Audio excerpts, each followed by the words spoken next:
हो रहा है कमर दर्द तो करे ये उपाय। लॉकडाउन पीरियड में लोग अपने अपने घरों में कैद है। केवल जरूरत के सामानों की खरीदारी के लिए ही लोग घर से बाहर कदम रख रहे हैं। हालांकि महामारी से सुरक्षा के लिए यह जरूरी है।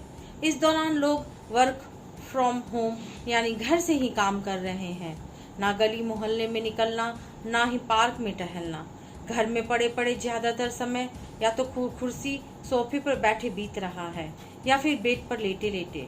ऐसे में कमर दर्द होना लाजमी है। एक बार कमर दर्द शुरू हो जाए तो फिर उठना, बैठना और सोना मुश्किल हो जाता है। कमर में होने वाला दर्द कई कारणों से होता है और इसके अलग अलग उपाय भी होते हैं। आइए जानते हैं कमर दर्द के कारण, बचाव और उपायों के बारे में। मांसपेशियों में खिंचाव। कमर दर्द का एक बड़ा कारण मांसपेशियों में खिंचाव होता है। अचानक उठते, बैठते और काम करते हुए या फिर सीढ़ियां चढ़ने उतरने के दौरान भी ऐसा हो सकता है। यह समस्या लंबे समय तक के लिए कमर दर्द दे सकती है। बचाव। सीढ़ियां उतरते और चढ़ते समय ध्यान रखें। अगर आप काफी देर से बैठे हुए हैं तो अचानक से ना उठें। मांसपेशियों में खिंचाव में कोई भी ऐसा काम करने से बचना चाहिए जिससे कमर पर झटका लगता है या फिर जोर पड़ता है। अगर ये समस्या लगातार हो रही हो तो आपको फिजियोथेरेपिस्ट या विशेषज्ञ चिकित्सक से मिलना चाहिए। मांसपेशियों का कमजोर होना। मांसपेशियां कमजोर होना अक्सर 40 साल की उम्र के आसपास या उसके बाद होने वाली समस्या है, या फिर रीढ़ में किसी गंभीर चोट का शिकार हुए लोगों को भी ये समस्या होती है। कमर की मांसपेशियों कमजोर होने पर कमर में अक्सर दर्द रहता है। बचाव के लिए खान पान का ध्यान रखें। विटामिन, मिनरल्स और अन्य पोषक तत्वों से भरपूर खाना खाएं। योग को अपनी जीवन शैली का हिस्सा बनाएं। मांसपेशियों को मजबूत करने वाले व्यायाम करें। किसी फिजियोथेरेपिस्ट से मिलकर व्यायाम शुरू करें। रोजाना करें, फर्क महसूस करें। गलत तरीके से उठना बैठना। शरीर का पोस्चर यानी हमारे उठने बैठने, खाने सोने का तरीका भी कमर दर्द का कारण होता है। कई तरह की समस्याओं के बारे में बताता है। वर्क फ्रॉम होम के दौरान अक्सर हम कुर्सी, सोफे पर जैसे तैसे बैठकर या बेड पर लेटकर लैपटॉप चलाते हैं या अन्य काम करते हैं। इस कारण कमर दर्द की समस्या होती है। बचाव। ऑफिस वर्क करने वालों को अपना एर्गोनॉमिक्स ठीक करने को कहा जाता है।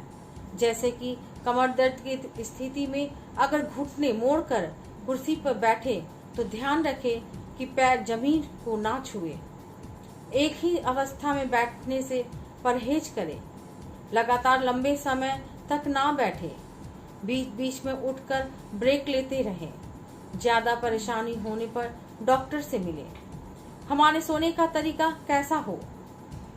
अगर कमर दर्द है तो करवट लेकर सोना फायदेमंद होगा।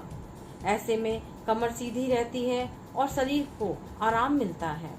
अगर आप कमर के बल सोना चाहते हैं तो कमर सीधी रखने के लिए घुटनों के नीचे तकिया रखें।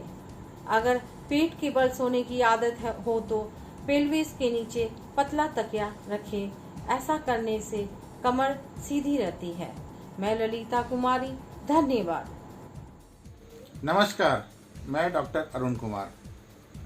आज एक बहुत ही महत्वपूर्ण विषय पर मैं चर्चा करने जा रहा हूँ। हैंड सैनिटाइजर का इस्तेमाल खतरनाक भी हो सकता है। आइए जानते हैं कब, कितनी बार और कितनी मात्रा में करें सैनिटाइजर का इस्तेमाल।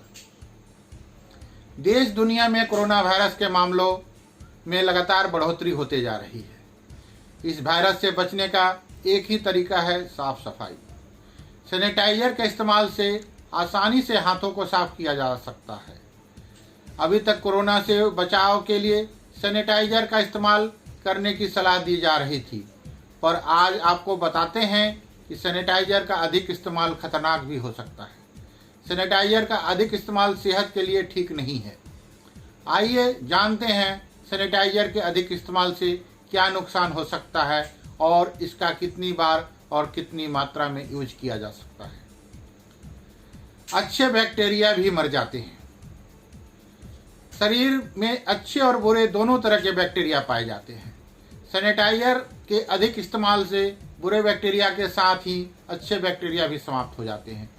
इन अच्छे बैक्टीरियों का हमारे शरीर में होना बहुत ज़रूरी है, क्योंकि ये हमारे शरीर को स्वस्थ रखने में अहम भूमिका निभाते हैं।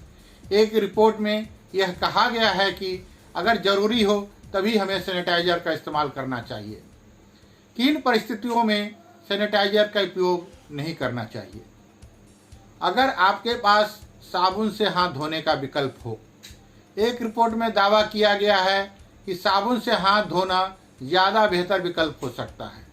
कीटाणुओं को नष्ट करने के लिए 20 सेकेंड तक साबुन और पानी से हाथ धोने चाहिए। अगर ज़रूरी हो तभी सैनिटाइजर का प्रयोग करें। गंदे हाथों को साफ नहीं करता सैनिटाइजर। सैनिटाइजर गंदे हाथों को सही तरीके से साफ नहीं कर पाता है। उदाहरण के लिए, अगर आपके हाथों में कीचड़ या मिट्टी लगी है तो आप उस समय सैनिटाइजर का प्रयोग करेंगे तो इससे हाथ साफ नहीं हो पाएंगे। एक रिपोर्ट के अनुसार सैनिटाइजर मिट्टी लगे हुए हाथों के कीटाणुओं को मारने में सक्षम नहीं है, इसलिए हाथों को पानी और साबुन से धोना ही बेहतर है। खेतों में काम करने के बाद या कहीं बाहर से आने के बाद साबुन और पानी से हाथ धोने चाहिए। कोई बार बार छींक रहा है तो ना करें सैनिटाइजर का प्रयोग। अगर आपके पास कोई बैठा हुआ व्यक्ति बार बार छींक रहा है तो आपको हर बार सैनिटाइजर का इस्तेमाल करने की आवश्यकता नहीं है। ऐसी परिस्थितियों में इन्फेक्शन होने का खतरा सांस लेने के हवा की बूंदों में रहता है। बेहतर है उस व्यक्ति से दूरी बनाई जाए। ऐसे समय में सैनिटाइजर का अधिक इस्तेमाल से बचना चाहिए। हैंड सैनिटाइजर के अधिक प्रयोग से बैक्टीरिया समय के साथ प्रतिरोधी हो सकते हैं। बहुत से लोगों को बार बार सैनिटाइजर का इस्तेमाल करने की आदत हो गई है। एक शोध के अनुसार बताया गया है कि बार बार सैनिटाइजर का इस्तेमाल करने से या हैंड सैनिटाइजर के अधिक प्रयोग से बैक्टीरिया समय के साथ प्रतिरोधी हो जाते हैं। हम जितना ज़्यादा हैंड सैनिटाइजर का इस्तेमाल करते हैं उतने ही कीटाणु अल्कोहल के प्रति सहनशील हो जाते हैं। इसलिए इसका इस्तेमाल तभी करें जब आपके पास साबुन और पानी से हाथ धोने का विकल्प ना हो। अगर आपको भी बार बार सैनिटाइजर का इस्तेमाल करने की आदत हो गई है तो इसे तुरंत छोड़ देना चाहिए। अधिक इस्तेमाल से त्वचा पर पड़ता है असर। सैनिटाइजर के अधिक इस्तेमाल से हाथों की त्वचा रूखी होने लगती है। बेहतर यही है कि इसका इस्तेमाल सही तरीके से और ज़रूरत पड़ने पर ही किया जाए। सैनिटाइजर को इस्तेमाल करने का सही तरीका। एक रिपोर्ट में बताया गया है कि सैनिटाइजर लगाने के बाद हाथों को 20 सेकंड तक रगड़ना चाहिए। हाथों को तब तक रगड़े जब तक आपके हाथ न सूख जाएं।